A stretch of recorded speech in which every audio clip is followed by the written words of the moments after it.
Previously on Beanblock.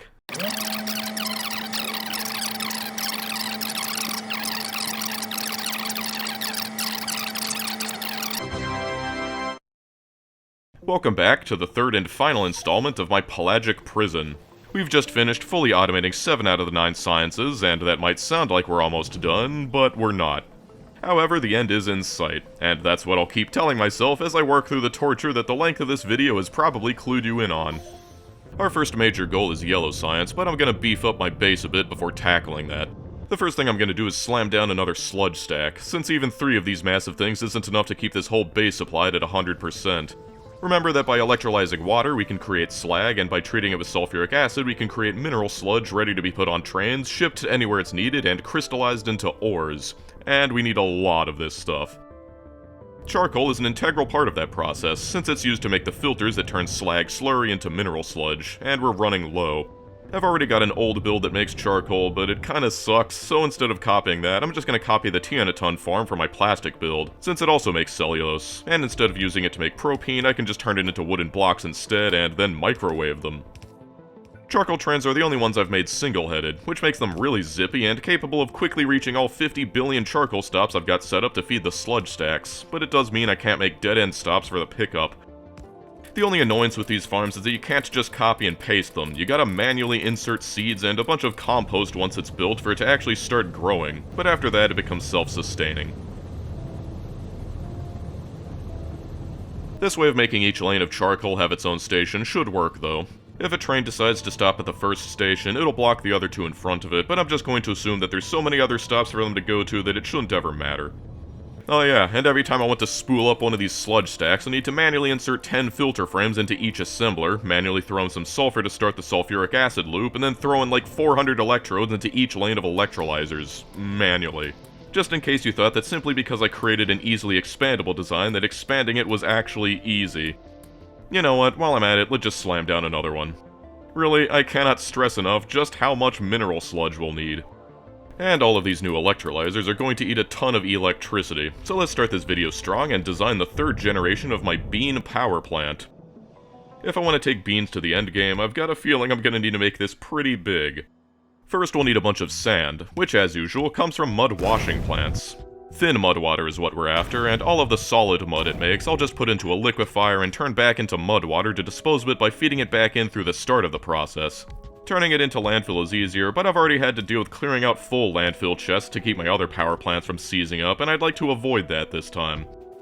At least this one mud washing chain can support like 20 sand machines, because these things are always annoying to deal with, what with their mud and trace amounts of hydrogen sulfide. But sand and salt water is all we need to start growing Beanafran, and now it's time to put the plant in power plant. Yeah, I'm reusing jokes like I'm reusing designs. Now that the plant sample machines is finally running at full speed after like 20 hours, I can finally make the special desert environment farms, which are twice as fast. That's twice as many beans per plot. The old plant had 96 farms, and this one I'm going to give 8 rows of 16 for a grand total of 128, but since they're twice as fast, it's more like 256, or 3 times as many beans as the last design. That's a lot of beans. And that means lots of processing. Each one of these lanes is going to need at least 6 bioprocessors, but I'm gonna make it 7 just to be safe. And you might notice how I'm leaving 3x3 spaces everywhere, and that's to fit beacons. Probably won't need them, but better safe than sorry. And the fact that I could use beacons to increase power production is strangely funny to me. Anyway, once we've got our beans, we squeeze them down into nutrient pulp. And we're making so much of this stuff, we actually need to worry about the flow limitations of pipes. Now we just need to refine that pulp into fuel oil, which is only a little annoying thanks to the water byproduct. This is only the 3rd time I've explained this, so I think I can skip ahead a bit and talk about these. They're fluid heat exchangers. They're what I neglected to use last time because I didn't even know they existed, but you know how nuclear reactors are more efficient if they're next to other reactors? Well, these are the same, and for every neighbor we get 12.5% more energy for free. That means with 4 surrounding 1, we're getting 50% more power from the same amount of bean juice as we would have by simply throwing it into a fluid burner like last time. Obviously they can't all be surrounded by 4, but that's still way too good to pass up. Only problem is we need to deal with heat pipes and heat exchangers before we can turn it into useful steam. Thanks to the blast charges, I can put the water pumps anywhere. Unfortunately, to make them fit, I need to landfill over them first, and you might have noticed that we'll need quite a few of these things to eat all that bean juice. Anyway, there's better heat exchangers and turbines that I can't unlock yet, but I'm designing it for them anyway and using the purple ones for now. It means we'll be making about 80% as much power as we're capable of, but have you seen the size of this thing? I don't think there's going to be a problem for quite a while. To really hammer that home, this thing is only half of what we need to turn all of our fuel into power. There, now it's ready. Yeah, I could have gotten more efficiency by putting them all together, but I wanted to stay in this general footprint, seeing as even at this size, I'm pretty sure I'm going to end up copying this a couple times. Now it's time to activate the beans. With these fast farms, it's not long before they're all online. Then it's just a short trip to the processors before they're beanified and subsequently pulped. Then it's to the refineries, but suddenly it stops and I wonder why, only to remember that the water's clogging it up. Yeah, so when the turbines are actually running, I can turn all of that water into steam, but that only happens if the heat exchangers are already warm. No matter, I can just throw in some clarifiers that'll get rid of it in the meantime. It only takes like 15 minutes for everything to warm up, but Bean Power V3 is online. It puts out about 1.4 gigawatts of raw fuel oil, but thanks to the efficiency bonus, we're going to get over 2 gigawatts out of it. Not bad for a bunch of beans. Building all this stuff has completely depleted my supplies. I'm still relying entirely upon that crappy old base to make all my buildings, so it's time to start putting this massive base to use and set up another supply hub down here in this little space I left between the rails. That means we get to set up another 1,000,000 assemblers for another bot mall, but this time I shouldn't need to worry about the raw materials at all. Seriously, there are so many buildings. Even if there weren't 3 to 5 tiers of each building, there's already like 50 different ones. Yeah, so that'll take a while, but a couple hours is nothing to the time scale of this run. Alright, now to actually make some progress. We'll need 4 more things to make yellow science, and the first thing we'll knock out is lithium.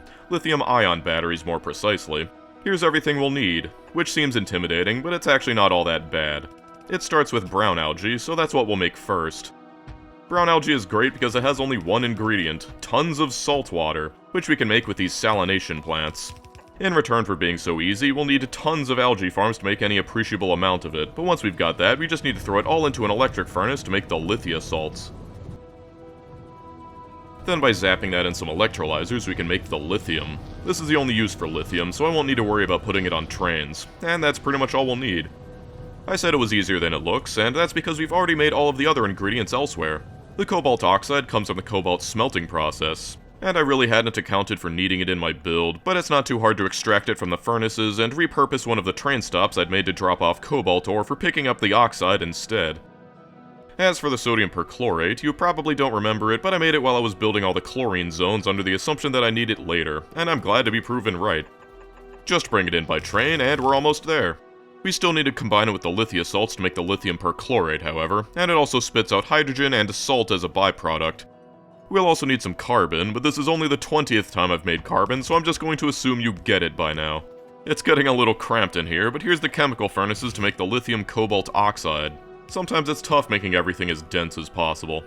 As for that salt byproduct, it's really annoying, and the only real way to get rid of it is to throw it into a salination plant and mix it with water as an alternative way to make saline water. Then we can just flush it down the toilet. Then it's onto the chemical plants. Thankfully they're small and I don't need many of them, but those along with the carbon and some plastic we bring in by train makes our finished lithium-ion batteries.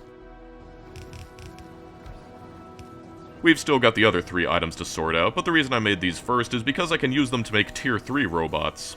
This base is huge and it's only getting huger, so making the logistics bots 50% faster would be a great help. Unlike last time, I can just make all of the components using requester chests. And just like that, we've got faster robots. Now actually replacing all the bots in the network is the real challenge.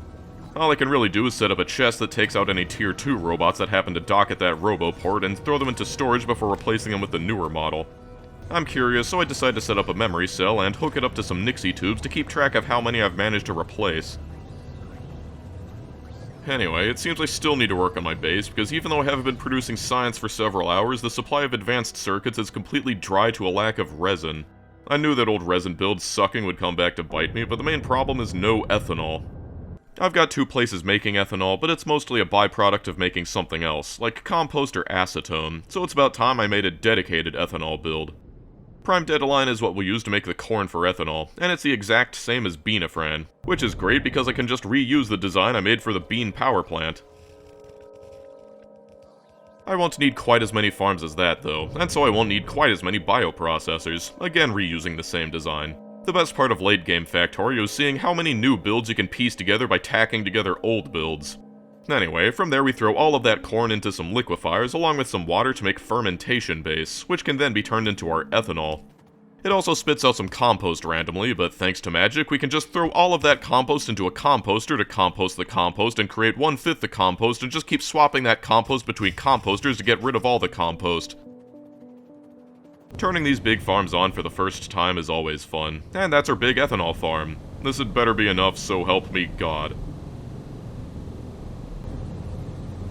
Okay, next ingredient we're missing for yellow science, silicon nitride. This one's really easy. It has only one ingredient really, considering the other ingredient is just nitrogen, and we can just make that on the spot with some air filters and chemical plants to separate out the nitrogen gas and vent the oxygen. Apart from that, all we need to do is bring in a train of silicon ingots and process them down into powder with some assemblers. Then it's simply a matter of throwing that into a bunch of chemical furnaces along with all that nitrogen gas we've made, and we've got everything we need to make silicon nitride. I'm continually impressed with my ability to find the perfect empty space to fit all these builds.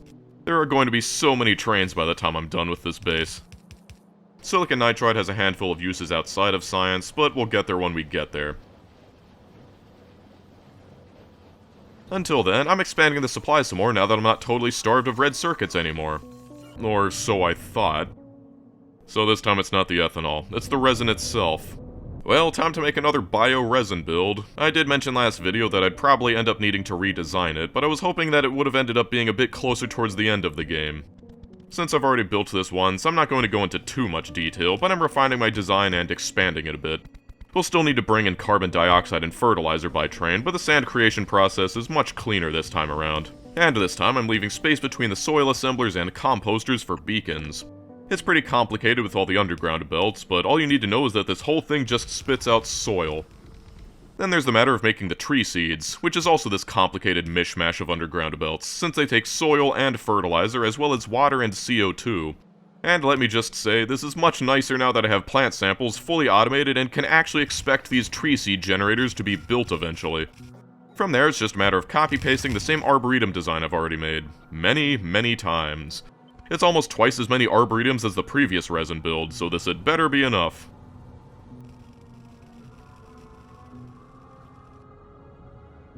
Now, just as before, we turn that raw bioresin into liquid resin with the help of some ethanol, but we'll also be left with a bunch of trees that we need to turn into wood with some assemblers and saw blades that will happily supply by robot. About half of the wood will go back to the start to be turned into compost, but the other half can be turned into solid resin with some bioprocessors. We'll need liquid resin as well as solid resin, so we'll have some assemblers to turn the liquid into solids as well. Yeah, this whole thing is really compact. Have you ever started writing a sentence only to realize that you've already used up most of your space and start needing to write smaller and smaller to make it fit? Yeah, that's basically what happened here, and it's making routing all the ethanol and liquid resin a nightmare, but somehow I make it work. The joys of trying to build in a confined space. At least when it's all done, I can sit back and watch them grow. And now, certainly, I will never have problems with red circuits again. Slowly but surely, we're making progress. And now it's time to knock out the third ingredient for yellow science. Except not completely. A major part of yellow science is tungsten, one of the final 3 resources. We haven't had to tangle with any of the mixed sorting recipes since starting this real base, but to unlock the ability to make pure tungsten ore, we need yellow science. And we can't get yellow science without making tungsten first. Meaning I'll need to set up a temporary build up here and out of the way. Unlike the pure sorting recipes, we can get tungsten with only one type of ore, so I'll be doing it with sapphirite. The refining process is the same as anywhere else, where we crystallize it, crush it, float it, and leach it. I'm not really concerned about making this look good, I just need it to function long enough to get me some yellow science, so I'm not going to bother recycling the sulfuric wastewater. And I'm just going to throw the geodes in acid and flush the crystal slur to get rid of them. The advantage of having only one ore is I only need to worry about one color of geode, but then it's to the leaching plants. The one unique thing we need to do is throw all these sapphirite crystals into these gigantic refineries to turn them into purified ore. Thankfully, it's as easy as throwing the crystals in and getting the purified ores out. Those can go into the ore sorters, and you can see why I really prefer to do the pure ore sorting. This process creates 6 different ores, and we'll need to find some way to get rid of the other 5 if we want to keep making our tungsten. And after playing this mod for so long, it's going to be hard going back to vanilla where I can't load 6 different belts from the side of one machine. Anyway, the other 5 will be thrown into silos and loaded onto trains, because if you'll recall, avoiding mixed sorting completely is impossible, and so when I was designing my ore processing blocks, I made it so I could drop off raw ores and consume them with priority over the bespoke ores. Basically, I put on train and train make go away. I'm pretty sure it's possible to beat the game without using any of the pure sorting recipes by carefully balancing which process you use, almost like the Arcosphere sorting in space exploration, but I'll let someone else have the fun with that one. The result of all of that is tungsten ore, but we still need to process it into something useful. We'll need some weird stuff, starting with hydrogen fluoride gas, which we can get as a byproduct of the sulfuric acid creation. I hope you like my trains. We'll also need some hydrogen chloride gas, which combines with the raw ore to make tungstic acid. Also, it makes some sodium chloride as a byproduct, but I'm just going to shove that all into a warehouse and forget about it because there's no way that this process is going to be running long enough to fill it. Then that goes into a chemical furnace to become tungsten oxide. This thing spits out so little tungsten ore that I only need one building to consume it all. Then we make some, tungsten hexafluoride gas.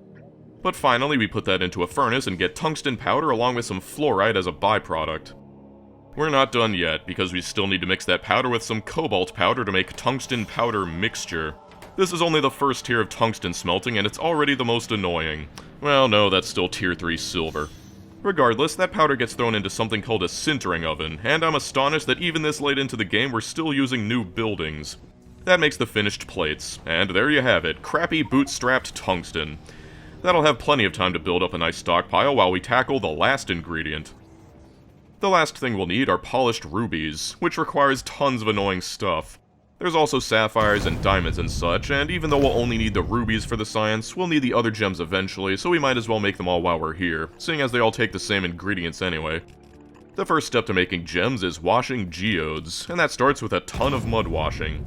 We want heavy mud for geodes, so only the first process, and after 200 hours of working with these damned washing plants, I think I'm starting to finally get the hang of them. We're going to want a bunch of heavy mud, and just like any washing plant, we're going to need to deal with all the solid mud it spits out in the usual way. That'll give me plenty of heavy mud water to work with and supply all of these geode washing plants. This is the same general process I use to provide the crystal catalyst for my advanced ore sorting builds, but this one's on a much larger scale.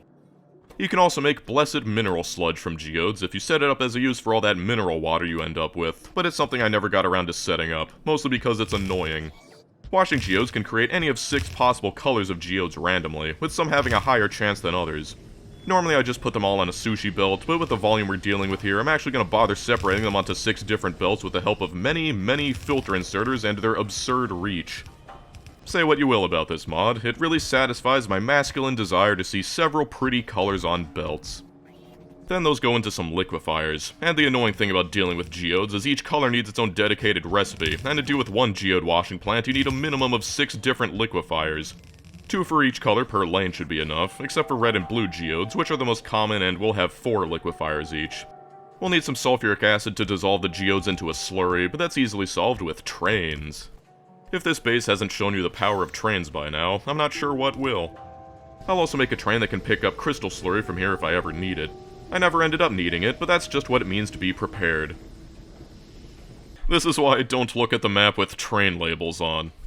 Setting up all these hydro plants to make the purified water and recycle wastewater is a little annoying. I could just flush it, but I'd rather not waste sulfuric acid if I can help it. And since I can feed it straight back into the start of the process, it's definitely worth it. It does mean bringing in some oxygen though. But again, trains. Why am I setting up a janky train to grab wood? Well, there's all these random things we need like polishing wheels and wood's involved. I don't think it'll fit in all the space I've got left, so I'll need to make them somewhere else. This small space in front of the ethanol farm should be enough. The polishing wheels just take steel and wood, and I care about these so little I'm just going to directly insert from the trains into the steel decoilers. Then I've got to make the polishing compound, which takes some lube and alumina, which as you'll recall comes from the aluminum smelting process. 2 random annoying ingredients down, 1 to go. The grinding wheels take the most space because we've got to make silicon carbide. As the name suggests, that involves making some more carbon, and just like the silicon nitride we made earlier, we'll need some silicon powder. All that goes into some chemical furnaces, and we get our carbide. The other ingredient in grinding wheels is steel, and we've already got that on site, so we just bring it around, and just like that, we've got all of the raw materials we'll need. And here I thought I wasn't going to be able to fit anything useful in this small space. And we've finally gotten to the part where we can actually start work on the raw gemstones. I made the tungsten first so I'd have plenty stocked up by the time I finished this last ingredient, but at this rate I'll have enough for several thousand yellow science packs by the time I'm done. Actually doing the filtration to seedlings is no different from making mineral sludge, except we'll be using ceramic filters this time. I mentioned in the first video that using ceramic filters gives you less wastewater and wastes more sulfuric acid. And while I did say I wanted to conserve acid, I don't want it so much that I'm willing to squeeze in a charcoal train when I can just repeatedly clean the same 20 filters from now until the end of time. With our crystal seedlings, we can make the raw gems along with some crystal catalysts in these crystallizers. Again, I'm making all 6 gemstones at once, but rubies are the only ones I'll need in bulk, so they're going to have 4 times as much production as the others. It's nice finally seeing these on belts after all the foreplay. The first step is just throwing them into an assembler, which is easy enough. And here we are again, satisfying my desire for colorful belts. The next step takes those grinding wheels we just made, as well as some water. From there we need to polish them with the polishing wheels and the polishing compound we just made. And somehow I make it all fit. You don't know how many times I had to play with the design just because of how stubborn I was about wanting all the assemblers to line up. But this way of running a ton of inserters between the assemblers works well enough. With adjustable inserters, the spaghetti possibilities are endless, but there's our finished gems. Excluding the rubies, obviously. I'm just going to shove all of these in passive provider chests, because there's no way I'll ever need these in any amount that justify their own trains. Also, I'm out of space. And rubies. They're made the exact same way. It does get a little cramped, but I managed to fit enough assemblers to meet my soft throughput requirements to reach the about 400 SPM that I'm aiming for right now. Unlike the other gemstones, we need a lot of these, and they do get their own train, but there we are. I wish I could make an infinite supply of gemstones out of nothing but muddy water. At last we arrive at yellow science. You should see some familiar faces in the ingredients. I wish I could say it was the last science, but it's not. However, it will give us access to pretty much everything useful, and that includes the final tiers of ore sorting, as well as the most powerful buildings and eventually Tier 3 modules. As always, it's a bit intimidating to start, but I just start setting up all the raw resources and design everything from there. I wanted to put this whole thing next to the existing science builds, but I put those giant charcoal farms there. It's fine, I probably don't need that much space for just one science pack. We also get to use those insulated wires I set up last video. The first thing we'll make are the capacitor banks. All things considered, yellow science isn't that difficult to make. It's just a matter of getting everything together and throwing it all into an assembler. And doing that is significantly easier with these super-powered inserters. Also, that splitter in the middle is the same one I used for my advanced ore sorting design. If you build something once, why build it again? It does have those waste byproducts we'll need to deal with, but most of the difficulty is in the number and volume of ingredients. It's not too bad for these capacitor banks, but as we move on to the virtual particle injectors, it really becomes apparent if you're not paying attention to the throughput requirements. Just one takes 20 tinned wire, titanium plate, and tungsten powder each on top of the rubies and the 3 processing units, which are plenty expensive on their own. That means we'll want to be able to saturate 2 belts off of each train. Thanks to the super-powered stack inserters I'll be able to get, unloading speed isn't really an issue, but fitting the extra belts around a build that already requires 5 items is a bit fun. I make it work though, and it also spits out waste, so I'll just combine that with the waste of the other process. And this is when I realized that it takes tungsten powder, not tungsten powder mixture, and all of my stockpiling has been for naught because I've been turning all of the powder into mixture. Whatever, it can still make tungsten plates, but I'm a tad miffed. Regardless, now we need to make those thermal energy stores, and they take a ton of tungsten plates and cobalt steel alloys. They're also rude and spit out coppery waste when everything else makes the regular waste, so we'll need to deal with that too. They're similar to the activated biopaste from the purple science because we need to throw them into a microwave first and heat them up before the assemblers want to eat them. Also, we're getting really short on space here. We're almost there, so I think it can make it work, but at least the last ingredient doesn't make any waste, so we can finally get rid of all these byproducts and prepare the ores to be taken off by train to be disposed of. When there's enough in the chests for a full train, the circus will activate the stop and tell a train to come by to pick it all up. At least it saves us on some mineral sludge. At this point, I'm a little concerned because I still need to make the heat-driven mechanical random number analyzer things, and I'm out of space. Believe me, I tried, but there's no way to make all the gears and bearings I'll need in the numbers I'll need, and still have room to make the science at the end. So I relent and just find a random place to make a ton of titanium gears and bearings. It also takes lube, so thinking I could ever fit it in that space was mostly me just being a gigantic dork. But regardless, we load those onto some trains and we can bring them up to the science. I'll also need some tungsten gears, but we'll just put those off to the side and pull the tungsten down from the previous process. There is some logic to the order I made these components in. After all that, we've assembled all 3 ingredients and we're ready to make the yellow science. Hooray! This is a major step forwards, but there's still lots of work to be done. I'll also need to make another tier of labs to actually use it, which takes an entire centrifuge. And guess what? Advanced circuit production is dead again, only this time it's due to plastic instead of resin. So here we go, copying the entire plastic build to double it, jump-starting the farms and waiting patiently for that to fix the issue. I love circuits.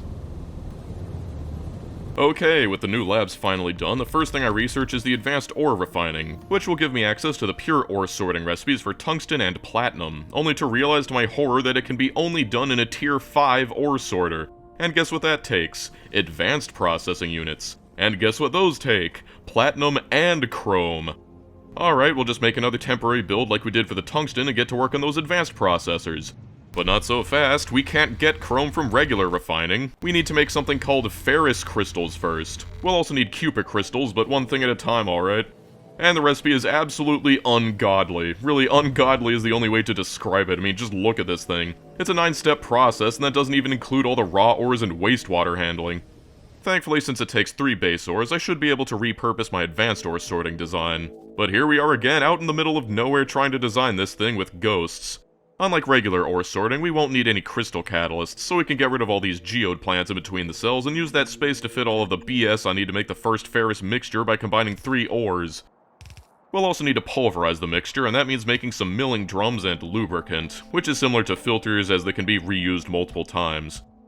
Designing all this stuff as ghosts doesn't make for the most exciting visuals, but considering how many times I altered this one design, it's much easier when I don't need to worry about needing to deconstruct all my failures, of which there were many. Seriously, it took me about 6 hours to finish this thing. You can beat most games in that time. The one raw ingredient we're missing is something called thermal water. At least it's easy enough, and that's because its only ingredient is lithium salts, and I've already got a build that makes lithium salts for lithium-ion batteries. We won't need as much, but when I go to place the thermal water bore, I realize just how enormous these things are. So I had to shuffle around some things to make some room. We also need some steam, and as always, that comes from electric boilers and blasting a hole in the ground to get free water. Okay, there's our thermal water. Back to work. Also, advanced circuits are dead again, this time thanks to a shortage of molten copper for the silver wire.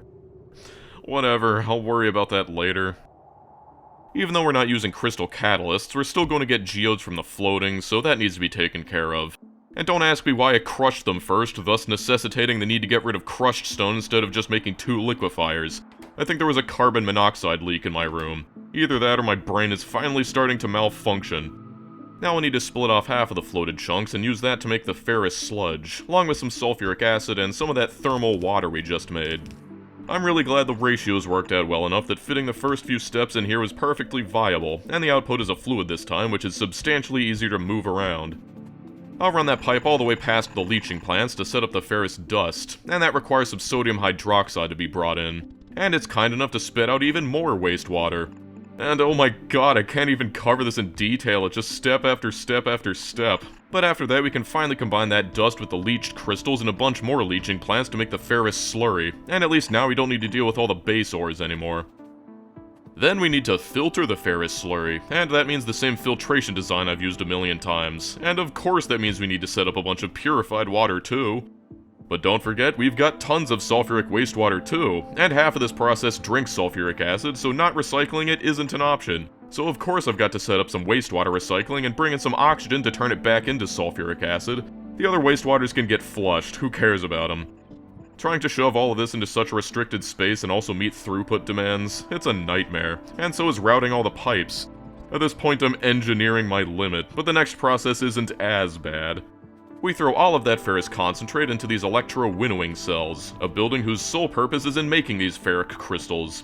At least it's all fluid, so setting it up just requires the international standard of offset underground pipes to work. But it also vomits wastewater, and slag.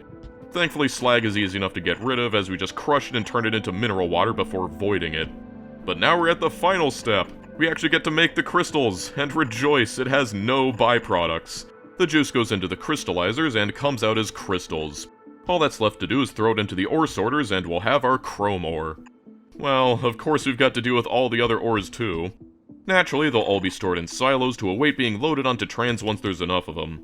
For reasons only known to my past self, I decided to make everything mixed onto the same belts and devise this incredible method of sorting everything by using filter inserters and belts wired to freeze if any ore is about to go past where the relevant inserters can grab it before being put onto a separate lane that goes to its appropriate train station. Incredible. Simply incredible. But who knows if it even works. This is easily the biggest blueprint I've made yet. And all that's left is to actually build it.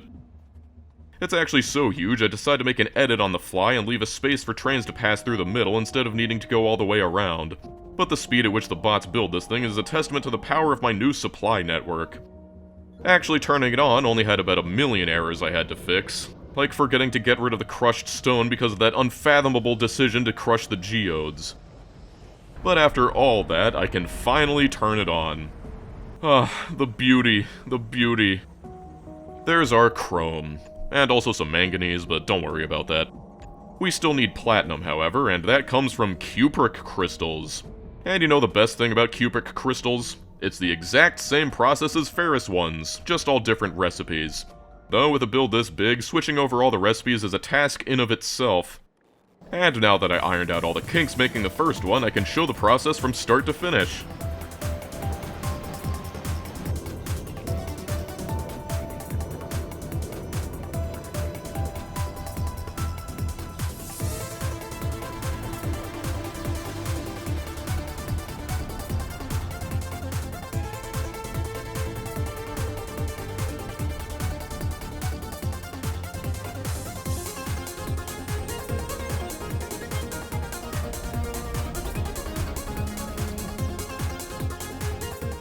That's platinum and chrome, and a significant step forwards for our base. Once we get those advanced circuits, we'll be able to make pure platinum ore in the usual way, but ferrous crystals are the only source of chrome, so that's why I had to make such a sophisticated design. Oof.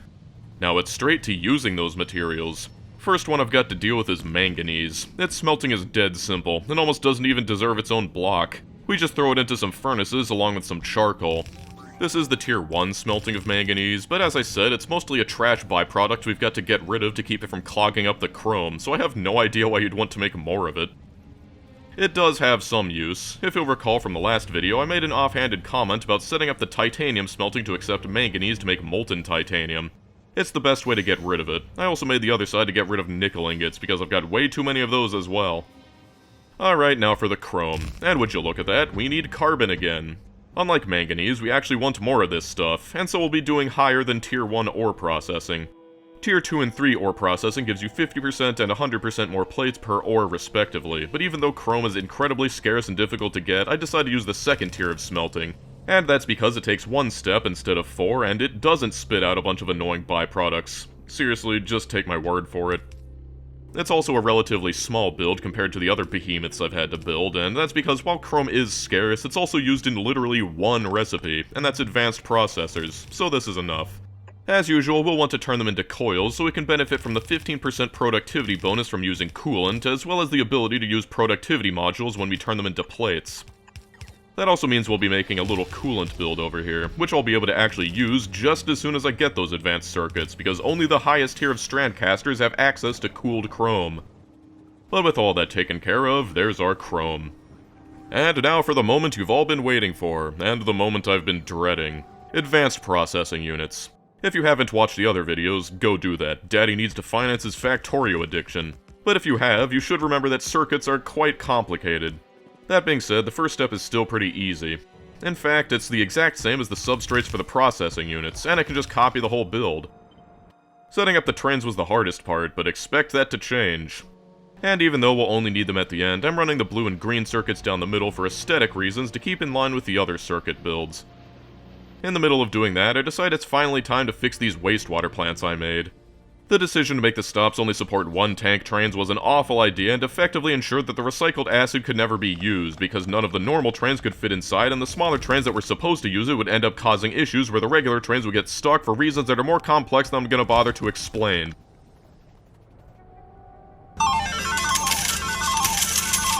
Back to the task at hand, circuits all follow the same general scheme of making the substrate, attaching electronic components to the substrate, and then finally making the finished circuit.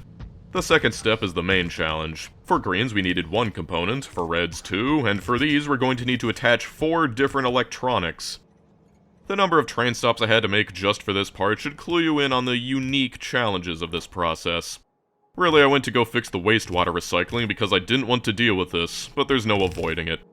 For all the other boards, I made it so the components were inserted directly from assembler to assembler, but there's no way I'm going to be able to manage that this time. I played around with the idea, and it just wasn't viable. Hell, even putting them onto the belts was a challenge, because this is what it takes to just load the assemblers from belts. Seriously, I spent several hours trying to devise different designs for this, and on multiple occasions just decided to scrap the whole thing and start over. Even the ferrous crystals didn't leave me this stumped, but these advanced processors are the one thing stopping me from progressing. Just to be clear, if all I cared about was making them, I could have done that easily. What's really hard is making them, and making it look good. There are so many belts, so many ingredients, and even when I finish one component, I still need to worry about weaving its output through all the other raw ingredients I've got to move around. Then there's all the decoilers I've got to make to actually turn the wire coils into useful cables, and then all the assemblers to turn monosilicon into wafers, which amidst all these electronics assemblers feel as big as the rocket silo. On top of all that, I've got to worry about the ratios, and that's not to mention the fact that chips and CPUs take sulfuric acid, so now fluids are in the mix as well. The CPUs are pretty much the only use for platinum, but boy do they take a lot of it. And can I once again stress just how hard it is to route the outputs around to the inputs, because if it wasn't bad enough making them, we need all of these components in volume, so running multiple belts for each is necessary, these chips especially. The final circuits take so many of them. Just to make the 5 per second that I'm building for, we'll need 200 of these every second. That's over 4 blue belts. To you, I can only imagine that this is an entirely incomprehensible mess of empty belts, but I hope that as soon as there's actually items on the belts, it'll all make sense. Looking back on it, the decision to run all the other circuits straight through the whole thing definitely didn't help with the limited space, but what can I say? Sometimes you have to suffer for your art. Honestly, the fact that I've managed to avoid belt weaving until now is incredible, but here we are. Now I can finally paste that design I made hours ago and start trying to hook everything up. We've theoretically got all the items we'll need, but it's still a massive challenge just trying to get all the belts to where they're supposed to be. At least I still have those combinators I made to remind me what should go where. I'm also afraid of running out of space, but incredibly, and against all odds, I managed to make the final step fit with just enough room to put them onto a train. Luckily, making the final circuit doesn't take that many assemblers, considering the hellacious mess just below us. Oh yeah, that also takes nitric acid, and there's just enough space to fit a train to bring some of that in, as well as the chrome. Really, it feels like this shouldn't have been possible, and looking back on it, I must have had some really good sleep that day to be able to make this thing. Now I just need to set up the trains. And that might sound insignificant, but when you need to set up and fuel 12 different trains at once, it starts to add up. I haven't been mentioning this part much, but the trains don't just magically appear, I've got to set them up first. It's going to take a while for everything to show up, but already it's becoming much more comprehensible. And here comes the chrome by train, even though the chrome smelting is directly above and I'll likely never need it anywhere else. It's the principle of the matter. Also, don't forget that we don't actually have platinum smelting, but while I was building that, I had this requesting the ores and making platinum wire coils for the last while, so I can hand feed this thing and simulate what it'll look like once the platinum's set up. And here we go. This is definitely one of the most aesthetic things I've ever built. And it's inefficient because it doesn't have room for beacons. But who cares? The rule of cool applies to factories as well, though for some reason the USCSB seems to disagree. The only bad thing about this build is that it's vertical instead of horizontal, so I can't fit more of it on my screen at once. I spent an inappropriate amount of time staring at this thing. It's like looking at yourself in the mirror while you, well, you know.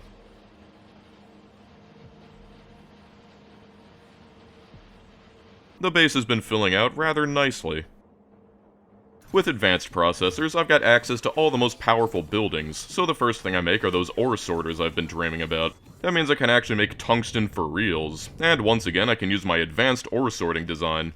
I sure am getting a lot of mileage out of this. Apart from changing the recipes, all I need to do is tack on some ore purification at the end. Then it's the usual sorting, processing, and pelletization, if that's a word. Tier 3 tungsten isn't much worse than Tier 1 smelting. It all starts with ammonia gas.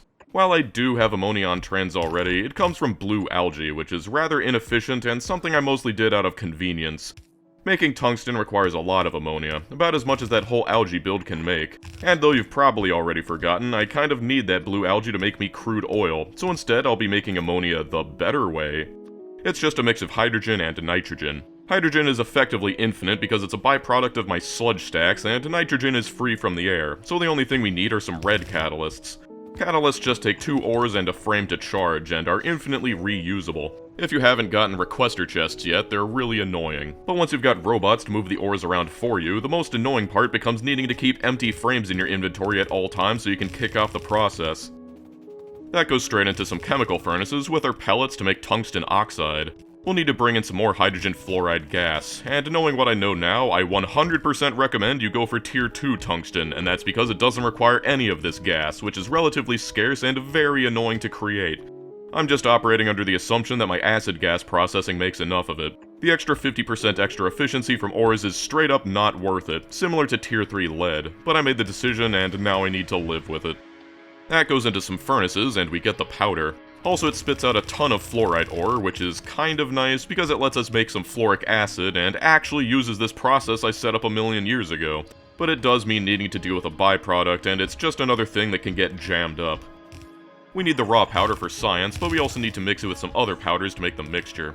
We can use either cobalt or nickel. I'd prefer to do it with nickel, but I'm going to set it up to do both. Shove that into the powder mixer and then straight into the sintering ovens. Then it's ready to go on trains. Then for the billionth time, I'm setting up some more carbon. Seriously, making this blueprint was the best decision of my life. At least it means I don't need to use the boss to bring in some fuel for the blast furnaces. The carbon is to make tungsten carbide, which is used in one thing, but that's an important thing, so we've got to make it. Just 6 ovens should be more than sufficient to take care of that secret process, and now that I'm done with it, the rest of the powder goes onto the trains to be brought to yellow science. There's one thing left though, and that's this copper tungsten alloy. It has 0 use in anything important, but it makes the highest tier of electric furnaces, so we might as well make it. Just 1 oven will be more than enough, and it'll just sit in a provider chest.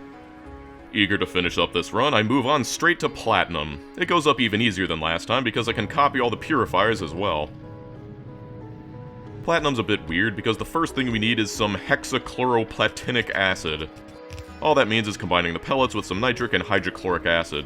And seeing as we've already got that on site to do the ore leaching, it goes up pretty fast. Then we're going to need something called ammonium chloride gas, and shockingly it comes from ammonia and hydrogen chloride. Unlike tungsten, it consumes an amount of ammonia that I'm comfortable with, so I'll just be shipping it in along with the chloride. It only needs like 2 chemical plants as well, but from there it mixes with the other thing to make ammonia chloroplatinate. And from there we throw it into a blast furnace to make the finished ingots. The fuel for the furnaces we can borrow from the tungsten build. We can reuse much of the gold build to finish it, since all that's left is to melt it down and to cast it into coils. Just like tin, silver, and gold, we'll be using molten copper to cast directly into platinum wires. That also means we'll need some coolant, but again, there's nothing here I haven't already done before. The only annoying thing is that it's too short to line up cleanly with the end of the titanium build, but whatever, I'm sure I'll think of something to do with that space there. So where do we go from here? If you guessed space science, you're right, but you're also wrong because there's something very important we need first, and that's modules. I've been putting them off until now, and for good reason. I even forgot to hit record when I started building them, so we're already off to a great start. If you're an avid watcher of this channel, you'll know that the more I hate something, the less I want to talk about it, and my hate for modules eclipses the sun, so let's get this over with. I'm going to pause to make sure you're paying attention, because once I start talking, I'm not going to stop. Okay, so modules start with this hideous bioprocessing step, and what I've got here is way too many chemical plants making artificial fish water to support growing a bunch of fish, but there's more than that. The brown algae makes the fish, but I also start making red algae from ammonia and thermal water because I need to make calcium carbonate from the red cellulose fiber, and that's because I want to use it to make alien bacteria, which is used way later and comes from that, and alien spores, which are made from polluted fish water. The actual fish are made in fish tanks and take fish water and nutrient pulp to breed fish, which is slow, and so we need a lot of them, and I probably should have made a lot more than this, but this whole thing is so horrendously complicated it was difficult to even plan for out in Hell mod. I should have put more effort into it, but I made the false assumption that it couldn't possibly be complicated enough to warrant staring at spreadsheets for 2 hours. To continuously make fish, I need to reinsert some of the fish that it spits out to restart the process, and it'll work just as soon as I have nutrient pulp. That's easy enough, it's where I'm generating 4 gigawatts of power after all, but no, I can't just make beans, I'm gonna need to grow several different things for a later process. All of them I can grow with swamp environment farms, and I guess I'm glad I actually have an excuse to use them now, but they're the worst because they take an absurd amounts of mud to run. You know, only the most annoying thing to get out of washing plants. So I need to grow pips, fruits, beans, leaves, and nuts. One thing I want to grow are mush red potatoes, and that's because they produce pips, fruits, and alien bacteria, which considering the absolute mess I had to make before just to get a trickle of, I'd really prefer to get from another source. But they're unique in that they don't consume seeds, they recycle the same seeds with a 5% chance to get a new seed when you reactivate them or whatever. That sounds great until you realize that it necessitates the existence of a contingency for when the process runs so long that it starts to get clogged up with seeds, so I need to turn them into compost. Oh yeah, also they take fertilizer. Also, the whole purpose of the fish farms is to butcher the fish into meat, because we'll need that later. So obviously I need to turn everything into nutrient pulp, but the problem is that because I assumed that the mush red potatoes would make pips and fruits, and made no other source of them, now I need to worry about a delicate balancing problem of which one to turn into pulp, so I don't end up clogged with pips, but dry on fruit. And that's not to mention that it could also clog up with alien bacteria and not produce either, which happened several times. So that's my fault, but now we need to combine a bunch of stupid gases to make artificial puffer atmosphere, because we're moving on from fish and onto things called puffers. They're from those weird growths you may have noticed all over the place, but there's 5 different kinds of puffers, and breeding them all is probabilistic. But when you breed them, you don't just get the puffers, you get the eggs, and then you get a chance to either hatch a puffer or just get nothing at all. And why do they fart?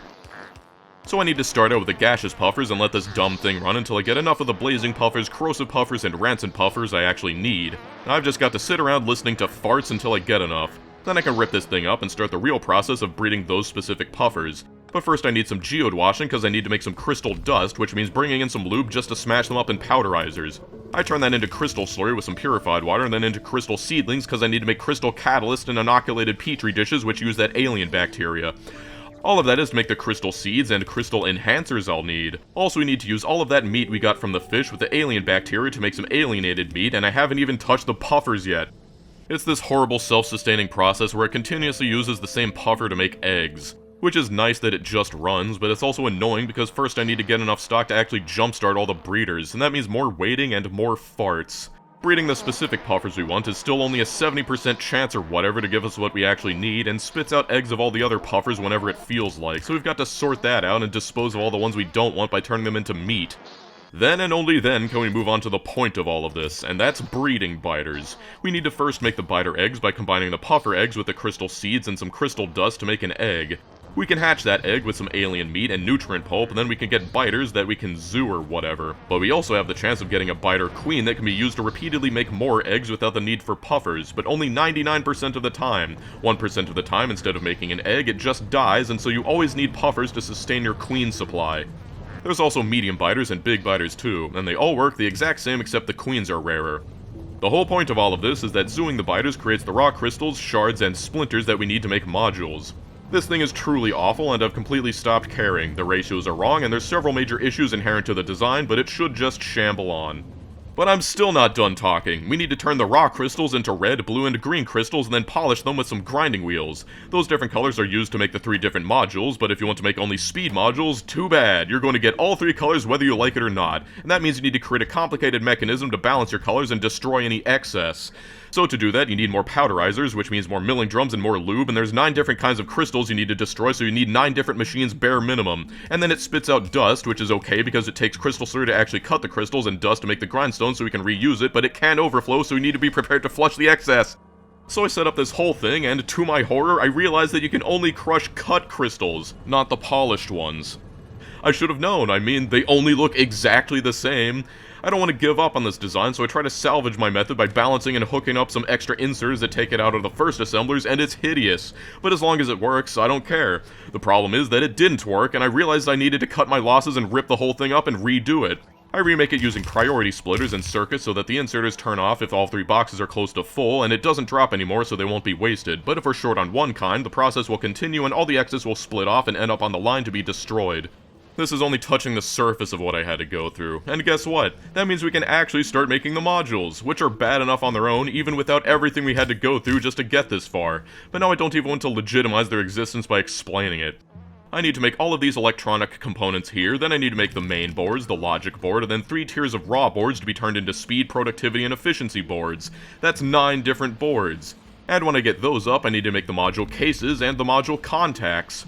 If you haven't noticed, at this point I've given up trying to bring in things by train, and I'm just using bots to bring in most everything. Yeah, I should have left a larger space to make these, but I don't care anymore. The problem is I need to make tons of these because not only are they annoying, they're also integral to beating the game. We're going to need tons and tons of Tier 0 speed modules, so this horrible design will be stretched to the absolute limit. I'm out of space, so I start spilling over into the space between the rails and start building the harnesses. That's right, we still can't make the main modules, we're making the cable harnesses. I'll need tons for speeds, but at least I get a passable design going and I can copy it to build the others. Then I need to make the Tier 1 harnesses, the Tier 2s, and 3s. Now we can finally make the modules. We'll have a train station to pick up the Tier 0 speeds, but everything else will just be sitting in provider chests. This is also what we needed all those gems for. Tier 1, Tier 2, Tier 3 modules. There we are. We finally have modules.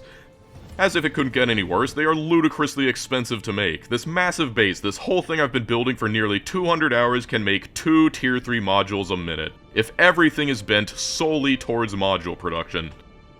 Well, like any good trauma, let's put that behind us. As much as I'd like to say that there's nothing stopping us from building the rocket, thanks to modules we are critically low on many resources, so now it's time to scale up on raw materials. You're going to see this base start to blow up in size pretty soon. If you'll recall that molten copper shortage, yeah, that never really went away. So time to do something about it. Because of my design, I can just paste another one relatively painlessly, but I do need to make some minor alterations because I want to fit in some more sludge. This is sludge stack number 6, and let's just pretend it goes up without me needing to manually insert tons of junk again. Tin cable is used a ton, so I'll copy that as well. And you know what? Might as well slam down another sludge stack. The first thing I do with my Tier 3 productivity modules is shove them inside the ore sorters. This is the only part of the process that accepts prod mods, and in return for being a massive pain, 3 of them gives us 36% more ores for free, which means less sludge requirements overall. If we put these in every sorter, it would be like building another 3 sludge stacks just from modules alone, so as much as I hate them, they're definitely worth it. The old base is pretty much defunct now, but the one thing it makes that I don't make here is stone and bricks, so I'll set that up with some basic slag production. And remember when I set up concrete and never used it? Well, even though I stocked up a bunch, it's nowhere near enough to pave this whole thing, so I'm just gonna do it again. The best part is, it uses this space in front of the tungsten and platinum builds, and I can shove the extra trains I'll need in that empty space. Told you I'd find a way to use it. And this was a good distraction while I waited for more modules to craft. Then increasing the copper supply made it so we're short on iron for the green circuits now, and thus begins the never-ending game of whack-a-mole in which I'll spend the next 50 hours chasing down every little problem and shortage. The iron design is a little too big to fit in the space provided, so I need to edit it a bit. While my design is expandable, there's a reason most people make their modular designs squares. And seeing as I'm about to enter the module age, I should probably upgrade my bean power with the more powerful turbines and heat exchangers I've unlocked like I said I would. And it's time to double it. Isn't late-game Factorio amazing? I can just stamp down this massive thing that requires hundreds of items and billions of gallons of mineral sludge and raw materials and expect it to just show up. It is a bit annoying that because of my design I need to manually add the water pumps then landfill over them, but for the beans, I'll do anything. Now we get to look at 2 bean plants at once. Truly, this is the pinnacle of bean-based engineering. As promised, now we'll be able to put productivity modules in everything without causing a massive blackout. And by everything, I mean mostly circuits. There's very few things that you can actually put productivity modules in with this mod, but circuits are one of them. And by productivity modules, I mean Tier 0 modules, because there is no way I could possibly fill all of these with Tier 3s. Each assembler can take 6 modules, and even with Tier 0s, we can still get a bonus of 24%. It might not sound like much, but seeing as it's 24% across every step of the process, it adds up very quickly. Also, while I might not be putting them in the main component assemblers, I'll be slowly filling out the decoilers with Tier 3s, because the main cost of the components is in the metal cables, and since we only need 1 to supply an entire lane of assemblers, it's very cost effective. I haven't mentioned them yet, but there's also the Tier 3 beacons. They still only fit 2 modules, but their area of effect is much bigger than vanilla beacons. And while all of these prod mods will slow down production a bit, a single one of these beacons is all we'll need to bring it back up to full speed. Eventually I'll want to speed these up even more, but one thing at a time. Now that I'm making modules, the base is running at close to 100% for pretty much the first time ever, so I'll be playing some more whack-a-mole. I'm not going to show everything as I slowly add beacons to old builds and try to speed up production, so I'm bringing it up now. Just assume that at this point, I'm trying to set up the base so that it produces circuits continuously, and that means lots of adjusting older builds like ethanol, resin, and plastic. However, it becomes irritatingly obvious that my bioresin builds are woefully ill-equipped to deal with the sudden demand, partially because you can't use productivity modules to make the fiberglass boards for blue circuits. Why not? You can prod mod phenolic boards but not those? Why?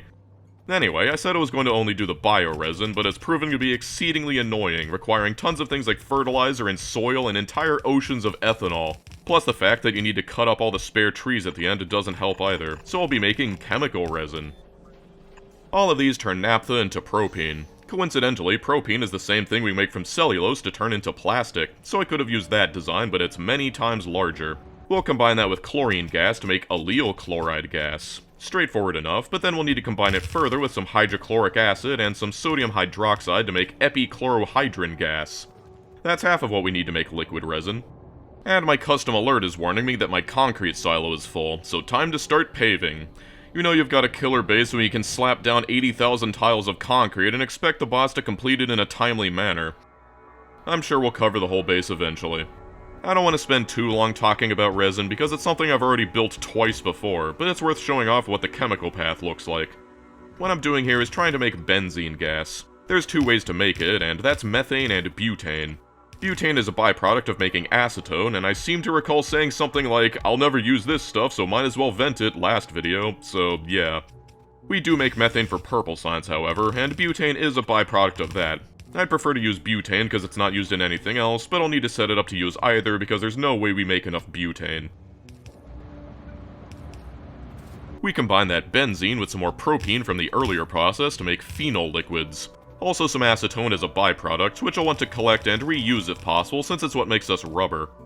Then we use that, some of the acetone byproduct, and the hydrochloric acid to make bisphenol liquid A. Surprisingly, it doesn't take a catalyst. The final step is to combine that bisphenol liquid with our epichlorohydrin to make the finished resin. And would you look at that, we can put productivity modules in this step.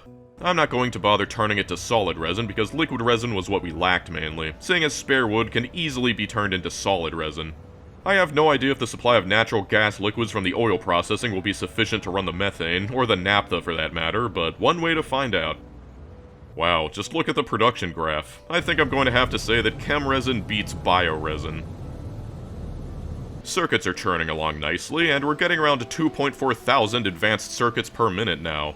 Which sounds great, but I'll probably need to pump that up later. Don't forget, we need over 1 million science to beat Seablock and free my soul forever. Now that we have plenty of resin, I'm seeing a plastic shortage on the horizon, so I go ahead and paste another massive plastic plant. I really should have made a better plastic build like I did for resin, but I don't want to stress my oil supply too much. This works, it's just big. Okay, now we're going to start building the rocket. We're going to need 5 components: engines, heat shielding, low-density structures, rocket control units, and rocket fuel. We're going to be making the rocket fuel first. Why? Because it is the most complicated ingredient by far. Yes, it is the first time I've been forced to use another color to draw the paths along the recipes.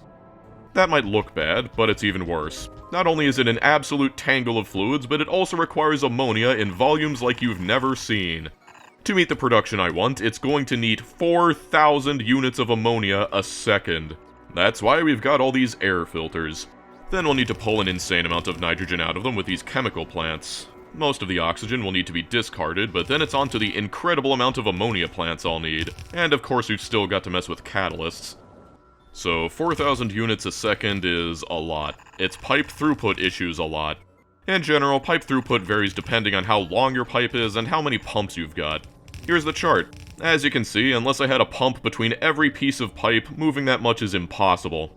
I generally like to assume a flow of 1,000 just to be on the safe side, and so I'll need to set up my pipes accordingly and try to make 4 separate pipes for ammonia.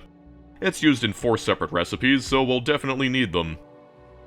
We've got nitrogen, but we're missing hydrogen. It won't be impossible to ship it in, but instead we can get it from the saltwater electrolysis we'll need to do. And that's because a later step requires sodium hypochlorite, which requires hydroxide solution, which requires hydroxide, which requires zapping saltwater. The amount of saltwater these things consume is insane. One salination plant is enough to supply like 1 to half of these, but I'll make up the difference with modules. I really like this compact design, but it does require a lot of fiddling around with the water pumps and landfill. All of that hydrogen goes back and makes our ammonia, still trying to keep the flow limitations in mind. We'll turn all of the solids into hydroxide solution, and while it does take purified water, later processes will output almost all of the purified water we'll need as a byproduct, so we'll wait for that. Finally making that hypochlorite will consume all of that solution as well as the chlorine gas from the electrolyzers. That gets thrown into a bunch of liquefiers, along with about 3/4 of our ammonia to make monochloramine. We're starting to get somewhere. That immediately gets combined with even more ammonia and a catalyst to make hydrazine. Also it spits out some HCl, but we vent that. There's actually another way to make hydrazine, but it takes puffers, and I refuse to listen to farts any more than necessary. Okay, that's half of what we need to make the boosters. We'll need some methanol next, and we can get that from charcoal. Despite how bad this thing looks, it's not the worst, and that's because everything is made on-site. Apart from the charcoal, the process itself makes everything we need, so we don't need to worry about it burdening the rest of the base. That combines with even more ammonia to make methylamine, and it spits out the first of the purified water we'll need to route back. Then the next step combines that with methanol again to make dimethylamine. Alright, now all we need to do is combine that with half of our hydrazine to get dimethylhydrazine. I'll need a little bit of extra purified water, but one hydro plant beats the 10 I'd need if not for the freebies. That also means this whole thing can actually run for a bit. This whole thing is a mess of pipe, so you're just gonna need to trust me when I say that everything hooks up right. But after all of that, we can finally combine those two to make the rocket boosters. The recipe is slow, so we'll need a lot of plants. And yes, after all of that effort, we've made about half of what it takes to make rocket fuel. Let's not worry about that, and just watch it work.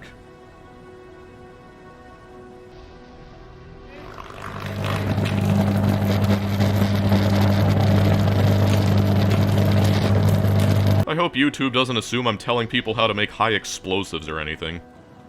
So yeah, it's half, but the rocket fuel oxidizers are way easier. We'll borrow some of the oxygen from the air separation process and mix it with yet more ammonia. At this point, the ammonia pipe is almost empty, but we don't need much. I'm just going to assume you get the idea by now and skip right past nitrogen monoxide and nitrogen dioxide to go straight to dinitrogen tetroxide. I definitely don't have enough space left over to make the oxidizers and boosters here, so I'll need to put this onto a train and finish it somewhere else. Before that, I decide that after 200 hours, it's time to upgrade my power armor.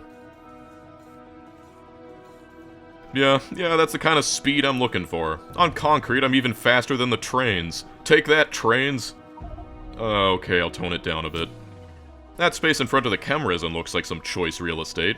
At this point, it's almost done. We just need to bring in some tetroxide along with some nitric acid to make the oxidizers. Just like the boosters, we'll want a good number of chemical plants to support the production, but conceptually, it's not that complicated. From there, it's just a matter of bringing in the rocket boosters we made and combining them, also requiring the construction of several plants. Fun fact, this is the only recipe in the mod that uses chemical plants despite having no fluid inputs or outputs. I think the trains are still angry, but there we go. 1/5 of the rocket. Well, in terms of effort, we're probably over halfway there, because everything else is substantially easier.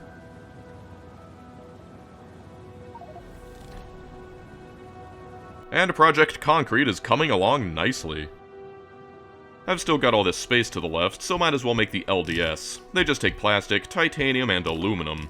I'm not enthused about having yet another massive plastic sink, but that pales in comparison to its aluminum demand. I'll need a full 4 belts of aluminum to supply everything, and that means a bunch of decoilers. The ability to fully saturate a blue belt with just a few inserters is something I've been taking for granted.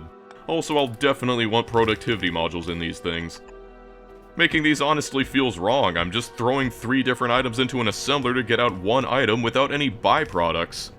They still only stack to 10, so putting them on a one-wagon train isn't the best, but I'm committed. Whether or not that's to an asylum is for you to decide. Anticipating a sudden shortage of the mid-tier metals like aluminum and silver, I decided to just copy the entire thing. I probably don't need more monosilicon, but I've been needing a lot of silicon ingots lately, so I might as well throw those in as well. Making them all the same length takes some tweaking, and some processes like silicon and silver require some manual insertion to kick off, but there it is. I turn on the module inserter mod because I'm going to put speed zeros in every machine in the sludge stacks. Over time I've been slowly upgrading these things by replacing the belts and upgrading the electrolyzers. The zeros won't make an incredible difference, but 40% more is definitely welcome.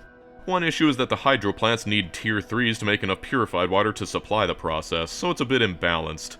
The fact that I left no space for beacons doesn't help either, but even if I had, the pipes don't have enough throughput to dump all the excess hydrogen and oxygen as well as the mineral water. I won't be able to speed them up much faster than this because of that, and it shows the many deficiencies of my design, but it's still perfectly functional. Speeding them up has increased the charcoal demand, and now it can't keep up, so I'll throw speed modules in there as well. Charcoal, sulfuric acid, and mineral sludge, the immutable foundation of everything you see around you. Even though I should really be doing something more important right now, the gap underneath the new metals I set up is making me sad. But I couldn't possibly fit anything useful in there, right? Well, actually, there's just enough headroom to fit in some nice wastewater recycling plants. It would be a shame to throw it all away. And with this, we can also clean up the waste of the platinum and the tungsten, which until now have been dumping everything. Again, not going into detail because I've already built this before, but just know that it turns waste from the ore processing into usable sulfuric, nitric, hydrochloric, and fluoric acid. And it fits perfectly. See, isn't that nice? Alright, where were we? Right, making the rocket. Well, this space we left behind seems perfect. Next up is the heat shielding. It takes silicon nitride, and while I do have that on trans, I didn't build it big enough to support this recipe, so we'll need to make it again. It's not bad though, just silicon ingots and nitrogen. From this point, all we'll need to do is bring in that tungsten carbide I teased a while ago and shove it into many, many sintering ovens. All of the rocket components have very long crafting times, and remember that I'm aiming for about 500 SPM in rockets. See, I told you compared to the fuel it's easy, and again, a relatively inexpensive recipe. That's 3 out of 5 down, and we've still got space, so here's the next step. Rocket control units, another one of the few vanilla items to grace this mod, and its recipe is very similar to its vanilla counterpart. We'll be using speed modules and advanced processing units, but that's all it takes. Advanced processors are abhorrently expensive, but it only takes one of each, and we've got an RCU. I know I said the rocket fuel was the hardest recipe, but that's only because I already had modules and circuits before I even started. I don't think I need to remind you of how much work went into either of those. 4 out of 5, and we've saved the easiest for last. It's the rocket engines. They're so easy that it doesn't feel like they should even be a rocket component. It's just tungsten plates into gears, and we don't even need a million assemblers to match the throughput with the other components. But that's all 5. The base is a big, beautiful square now, too. So now there's nothing stopping us from making that rocket. Except the satellite. Yeah, launching the rocket on its own would ordinarily win us the game, but not here. We actually need the science. And as much as it pains me, we're going to need to research uranium processing. I know, but plutonium is the only thing we're missing to make the satellite. Also some battery, but who cares about that? Uranium ore is made just like the advanced ores, and all it takes is a couple centrifuges to process it. We won't use the Kovarex process, but we will need some enriched uranium to kick off the 40 plutonium rocks we need to start. Fortunately, I've been stashing away uranium in the old base for 200 hours now, so we've got plenty to kick the process off. As soon as we have 40 plutonium, I can use the so-called bobbing about process to make more from U-238 just like the Kovarex process. I'll also want some of the other plutonium process to consume any of the U-235 that the enrichment process spits out. To keep the process going, I just need to reinsert 40 of the 41 plutonium the process gives back and put the last one on the belt. I achieved that with some simple inserter logic. And if you care about how this thing works, I don't know, download the map when I put it on my Patreon because I'm not going to explain it. The whole point of this is to make radiothermal-electric generators. In deference to the bean gods, I'm not going to use this plutonium for anything else, and so I'll just build those right in front of the centrifuges. Apart from plutonium, it takes some aluminum, some lead, and sodium cobalt-date. And that's just a mixture of cobalt oxide, which we've already got on trains thanks to lithium-ion batteries, and sodium carbonate, which is mostly used in aluminum processing. Throw that all together, and we've got the generators. Apart from the satellite, they can also be used to make the highest tier of bots, which don't require charging at all. And I'm sure most of you don't understand how ridiculous that is, but if bots don't need to charge, the only limitations on throughput is how many bots you have, so I could just rip up this whole base and replace entire builds with a single assembler surrounded by like 100 speed beacons and supply everything by robots so my base was like 100th of the size and still be more efficient. But I'm not doing that. Yeah, also the satellite takes silver zinc batteries, but I just make everything with bots. We barely need any of these and they're hardly worth talking about. There's also the final tier of labs we'll need to consume space science, and they take an entire rocket silo to craft. Definitely worth it, though.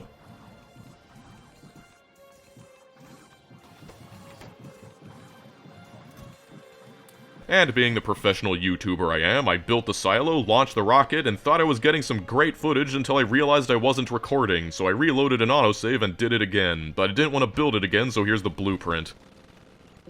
All 5 components come in by train and build our beautiful rocket. And don't forget to fill your rocket with productivity modules. But there we go, 290 hours to launch a rocket.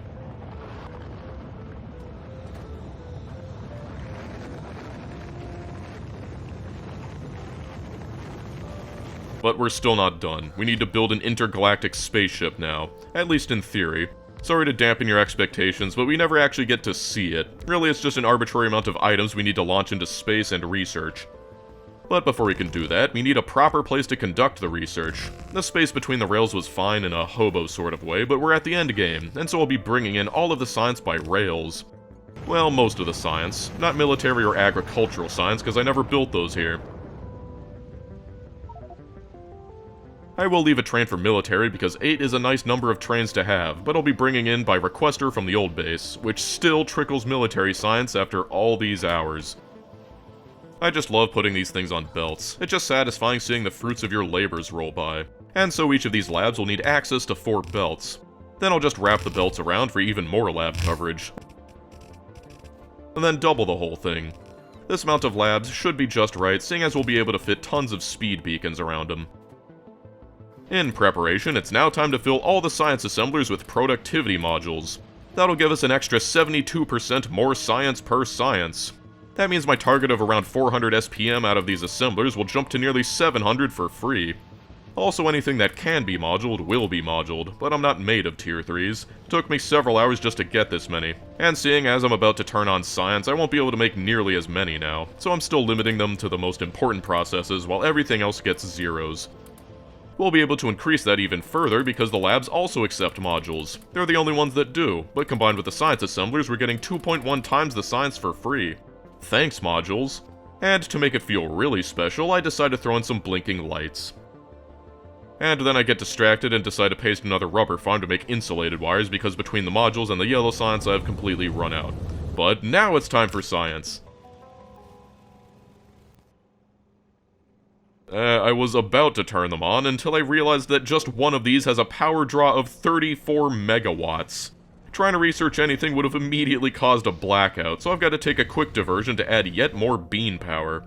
And jump cut, there's bean plant number 3. Each one is about 2.2 gigawatts now. Just the labs would have taken 1.6 gigawatts, and I haven't even added speed modules yet. Here's an example of how things can spiral out of control. When I was building the new aluminum and silver builds, I forgot to add more charcoal trains, and so there's only like one left trying desperately to keep all 7 sludge stacks topped off with charcoal, and as a result our sludge production is crippled. I hastily fixed the issue, but it took me a while to notice it, and that's several hours worth of production I'm never getting back, so I add an alert on each charcoal box to warn me if they get empty again. But now we can finally turn on science. Just look at that speed. It's hard to believe that there was a time when getting just 200 purple and pink science would have crippled my entire base for an hour, but here we are getting close to quadruple that a minute. But just you wait, the final research will make this look like a spavined crawl.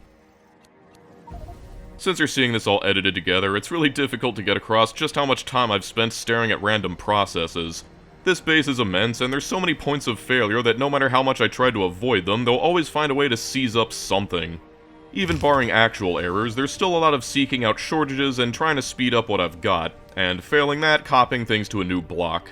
Such as, running low on circuits leads me to realize I'm low on solder, which leads me to realize my solder production can't keep up, and when I speed it up, suddenly my zinc production can't keep up, so I speed that up. I'm not really researching anything at the moment, but that doesn't mean I'm not making science. This whole base is running at 100% right now, and that's because I'm mostly waiting for the science buffers to fill with the 50,000 something science they can hold across all the chests and trains. The base is drinking mineral sludge right now, and that means I'll need to stand up sludge stack number 8 and sludge stack number 9. I've made a lot of adjustments to them by now, so each one of these squeezes out over 100,000 units of sludge per minute. Also, I completely forgot to point this out earlier, but because I've got about 20 different places to pick up mineral sludge to prevent trains from waiting at an empty stop when there's like 19 that are completely full, I've got a circuit condition to only let trains in if there's a full load of sludge in that stop. I've also done that for any process where there's more than one place to pick up that item. All those sludge stacks are going to need way more charcoal, so here's another charcoal farm. Making science at full throttle is really showing me all the glaring deficiencies in my base. Each sludge stack makes some extra sulfuric acid, and we're getting a lot from wastewater recycling on top of that, but even with the build that makes nothing but sulfuric acid, we're running out. The biggest culprit would be copper, whose tier 3 recipe drinks acid like crazy. And copper happens to be the core of all circuits, since molten copper is required to make tin, silver, gold, and platinum wire. So we're copying the entire sulfur build. I wish I designed this thing a bit better, but it'll work. Speeding up circuits a bit, speeding up iron a bit, it never really ends. Even with acid restored and 2 separate copper builds that I've already upgraded, copper is still struggling, so it's time to put an end to that. Here's another copper build, and we're also completely out of steel because I didn't realize how much steel yellow science eats thanks to the cobalt steel alloy it takes, so it's time for even more iron too. And just to ensure I never need to worry about it again, here's even more copper. Iron is also an ingredient in green circuits, so this should help. There's some space left underneath the iron build, and because steel ingots are in such demand for cobalt steel, I decided to set up a dedicated steel ingot smelting place right below. Alright, now advanced circuits are really cooking. We're making over 3,000 a minute now. And it's still not enough, so I gotta copy that too. I really want to put it next to the smelting I just made and have it line up with my sludge stacks, but it's 2 blocks too wide. And because I'm obsessed, I spend a significant amount of time adjusting the entire circuit build just so it'll fit. At least it was possible. There it is, my Stew Crick Deck Navda build, all nice and aligned. The modules are going to be painful to supply, but they'll pay for themselves in the long run. And usually people use that metaphorically, but no, this is the long run. Yes, the circuit build is so nice, I made it twice. Hopefully this will give me enough to run all the sciences at max throughput. I'm managing maybe 400 SPM right now. With that, and my science sufficiently buffered, I'm feeling confident enough to start the space construction. What we need to do is research, and then launch several components into space using the rocket the same way we'd launch a satellite.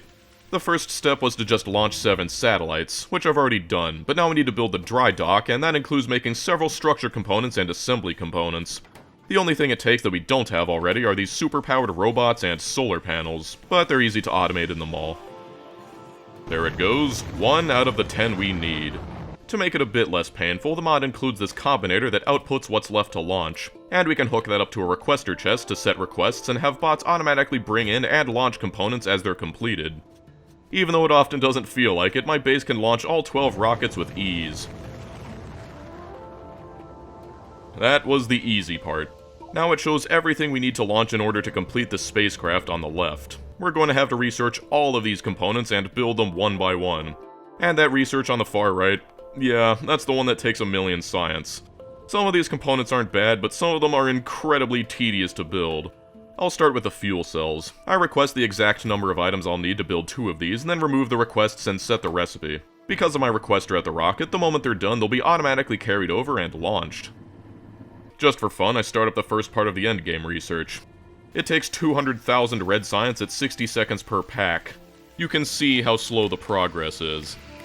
But before I get into it too much, I decide to hook up all the inserters to a memory cell, so I'll be able to capture everything they've picked up and then read that out with a bunch of Nixie tubes, so we can track all of the science that this beast has eaten. With my current setup, it took about 8 minutes to get 1% of progress. For those of you wise in the ways of multiplication, that's over 13 hours for 1/7 of the final research. I quickly abandon that and move on to something easier first. The space casing is easy enough. It's just a bunch of LDS and titanium. Some of these technologies require a few thousand of military science, so hilariously I need to add in some geode washing so the old base has enough access to crystal catalysts to make it. I just can't escape this thing. But let me introduce you to the worst components we need to build. It's the protection field and the fusion reactor. It seems simple enough, just a bunch of energy shields and portable fusion reactors, but you don't understand. To make them, we need an insane amount of alien artifacts. Remember all those random orbs that we've been picking up from the dead worms? They're used to make the high-tier equipment. But despite all the worms we've killed, we've got enough to make maybe 5% of what we'll need.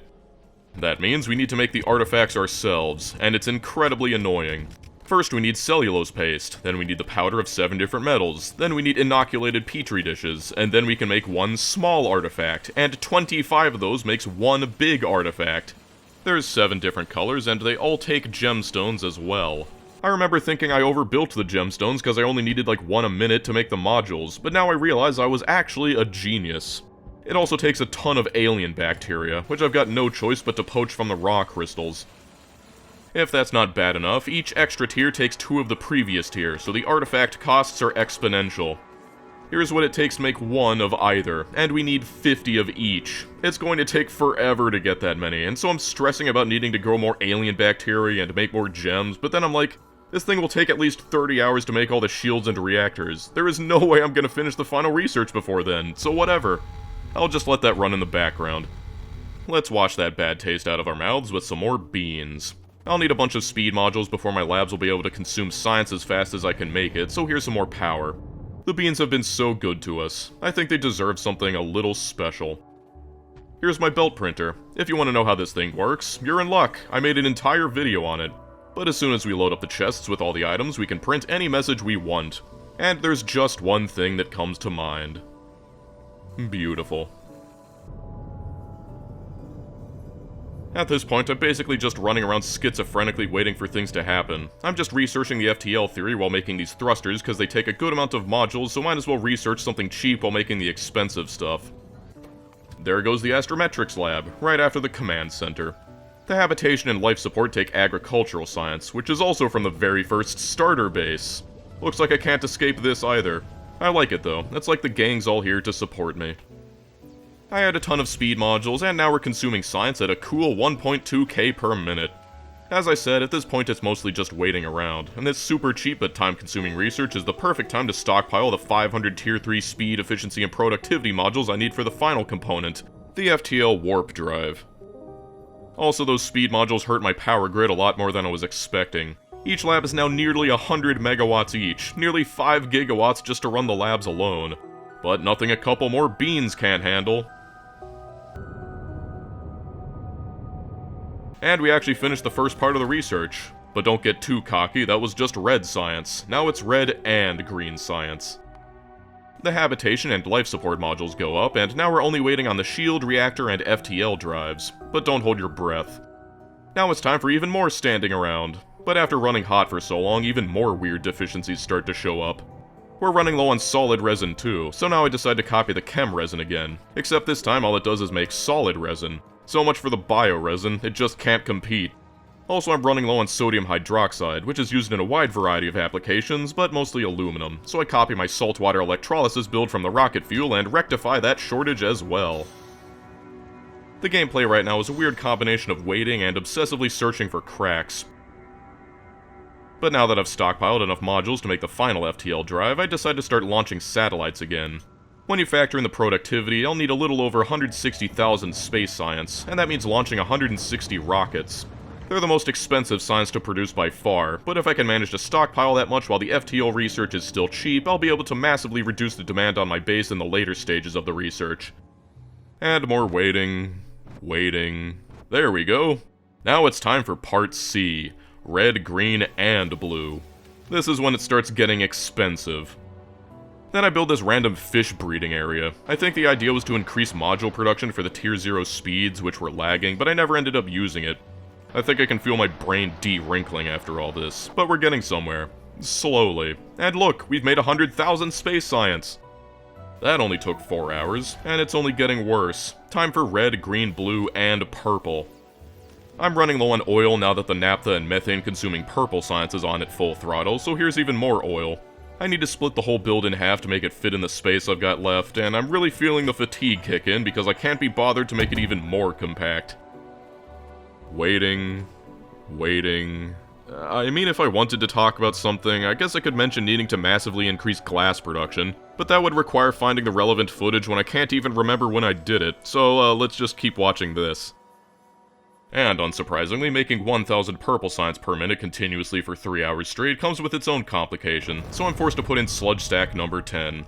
This'll put us over 1 million total sludge per minute.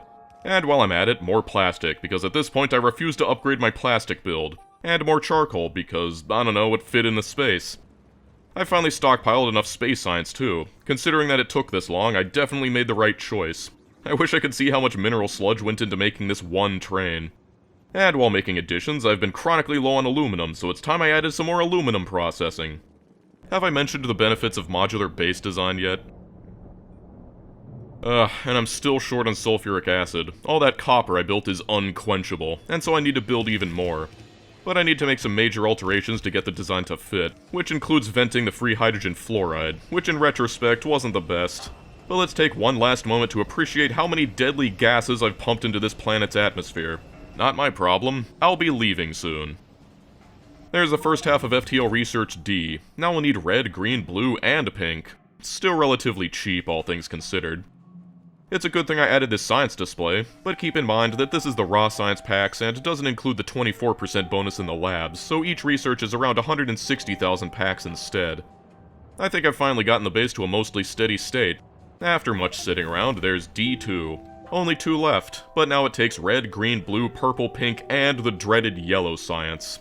Since I'm not making space science anymore, more resources will be able to go into yellow science, but I'm not confident it'll reach 1k SPM like the others.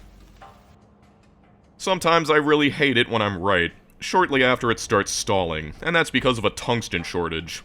What's the cause? That damned hydrogen fluoride gas. Seriously, do not use Tier 3 tungsten, it's not worth it. The other sources aren't enough, so now I need to create it from hydrofluoric acid. What a waste. I'd like to take a moment to appreciate these trains. It's starting to see some congestion, but nothing fatal. And I'm glad I was right for once in my assumption that I'd be able to get this far despite this crazy rail design. There are so many parts of this factory that I just love to stop and stare at, and this intersection is definitely one of them. Here we are, the final research. Also, the energy shields and fusion reactors I needed are done and ready to be launched into space. They only took 20 hours to make, barely any time at all. I knew I was worried over nothing. Now only one component remains. As you may have guessed, this research takes 200,000 red, green, blue, purple, pink, yellow, and space science to complete. Thankfully, I've already stockpiled all the space science I'll need, but it's still going to be plenty painful. This time I don't have the benefit of having 50,000 yellow science stockpiled at the start, and as it turns out, tungsten is still a thorn in my ass. The hydrofluoric acid I get from other sources isn't enough, and now I need to hack together this fluorite ore setup just to make some extra acid. Seriously, do not use Tier 3 tungsten. That'll keep it going, and while my SPM has dropped down to about 600 since all the sciences have been opened up, I don't have the will to upgrade this base anymore. And so I will be standing right here until it's done.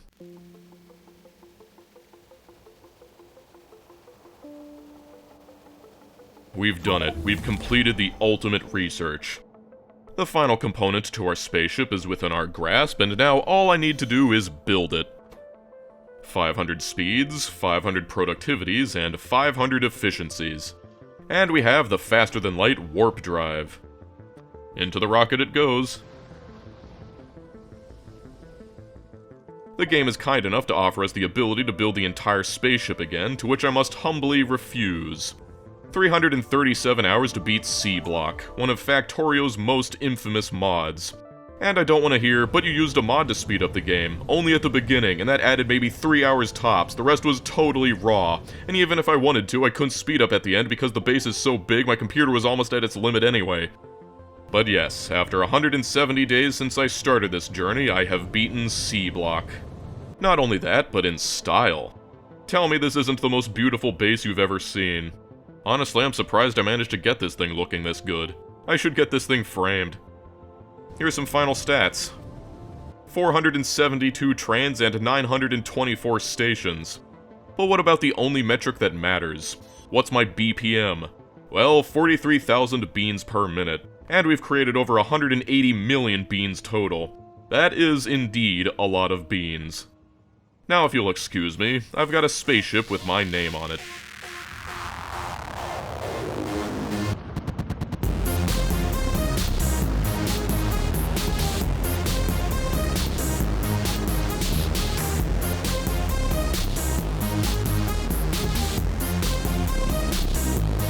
Of course I've got to thank all my investors. Without their support, I wouldn't have made it this far.